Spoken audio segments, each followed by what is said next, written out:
Kasi hindi po namin sila alaga. Kumbaga po pagdating sa kainan, lumilitaw talaga sila. Alam nila yung oras ng pagpapakain ni Papa Fernan.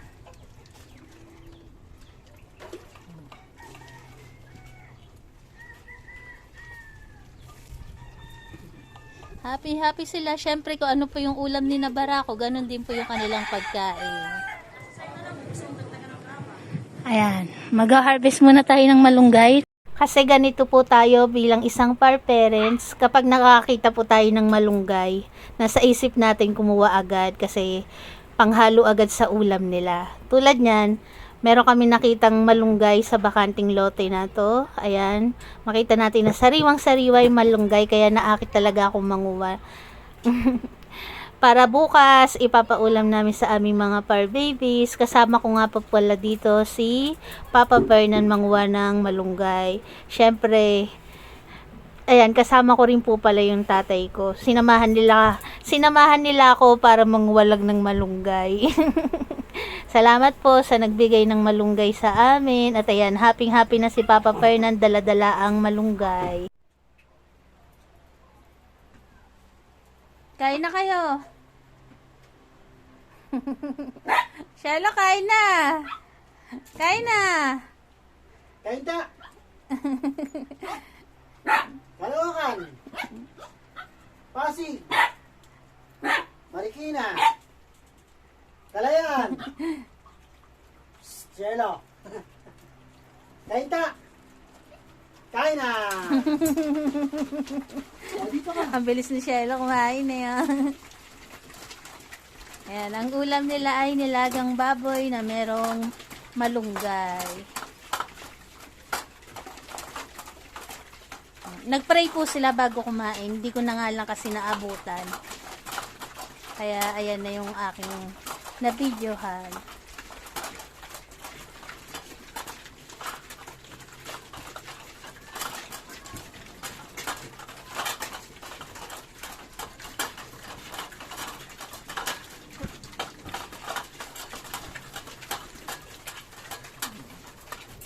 Lahat magaganang kumain. Ang aming 23 par babies. Kanina to iniwan agad kay Grace. Grace, iniiwan mo agad yung plato mo tapos nasalo ka sa iba. Ayan po, nakaraos na naman ang kanilang pananghalian. Salamat po sa nanood ng aming video na to. God bless po sa atin.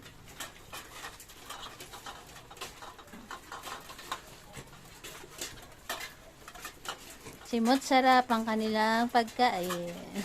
Si Shelo, yun o, nasa dulo.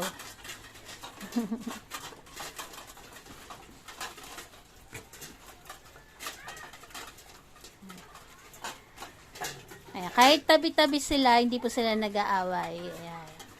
Maririnig nyo po kahit magkakasalo, walang angilan. Ayan po. Salamat po ulit sa tumapos ng aming video na to. God bless po sa atin. Ano, Cielo, ayos ka na. Ligpitan time na. Salamat po. Ayan, ready na rin si Papa Per na magpakain. At ready na yung mga kakain. Ayan na. Ingat pa, baka makalmot ka uli ng pusa.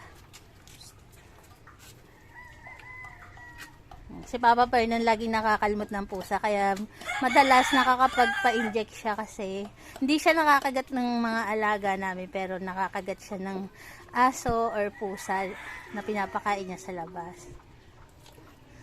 Nakagat lang siya ni Shelo no, nung may sakit si Shelo, pero tulad niya no.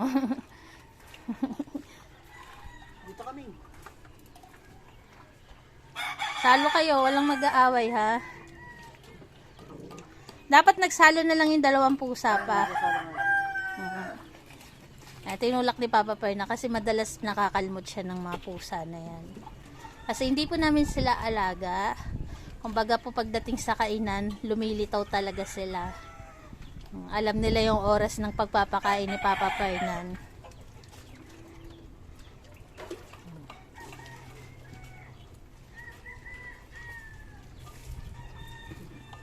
Happy sila. Syempre kung ano po yung ulam ni na Barako, ganun din po yung kanilang pagkain.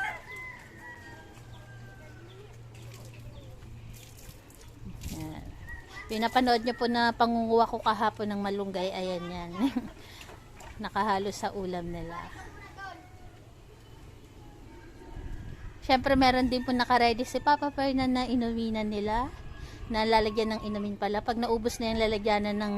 Pag naubos na nila yung pagkain, saka po sasalinan ni Papa Fernan ng tubig. Nasa yung tubig mong nakaready pa. Ayun po, nakareding tubig. Yan. Niintay lang ni Papa Fer na maubos yung pagkain bago sila lagyan ng tubig.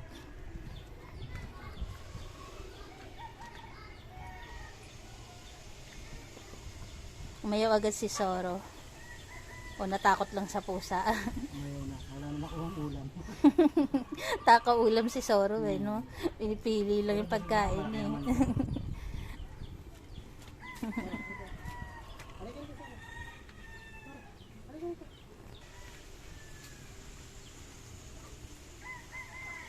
Yung isa palayo na ng palayo.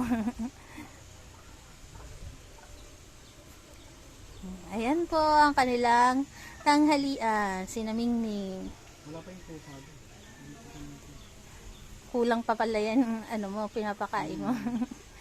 Ayan, madalang ko lang silang i-video, pero madalas napapakain po ni Papa Fer na yan. Lalo na tong dalawang tuta. May manok pa. Ganun po talaga yata kapag napapakain sila. Alam talaga nila kung anong oras sila pupunta. Ang aga yung manok eh.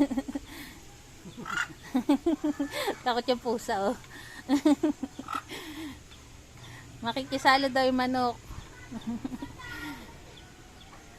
Ayan yung dalawa eh oh.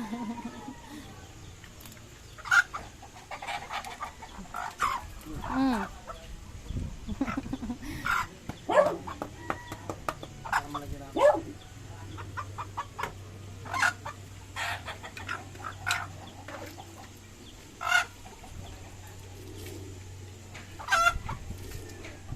Ang agaw na yung manok eh.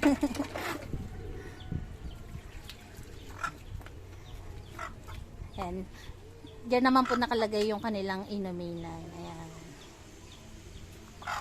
Ayan po, dito po natatapos ang aming video. Salamat po ulit sa nanood sa amin. Sa tumapos ng video na to. God bless po sa atin. Happy na sila. Siga yung manok eh. Siga eh.